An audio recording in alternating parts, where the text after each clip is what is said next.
লিজা বাবু, কি করছো তুমি? খেলছো লেজার লাইট দিয়ে? আচ্ছা, তুমি চোখ বন্ধ করো আর হাত পাতো তো। আমি তোমার জন্য কি এনেছি। এবার চোখ খোলো তো তুমি। কি এটা বলো তো? আচ্ছা, গেম খেলতে পারবে? কিরকম খেলতে হবে বলো তো, আমি দেখাচ্ছি। এই যে দেখো।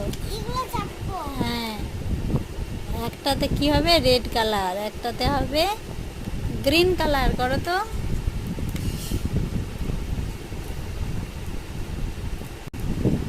খেলতে পারছো? আচ্ছা, তাহলে খেলো আর আমি তোমার এই লেজার লাইট দিয়ে তাহলে একটু খেলা করি, ঠিক আছে? তোমার মুখে এটা কি?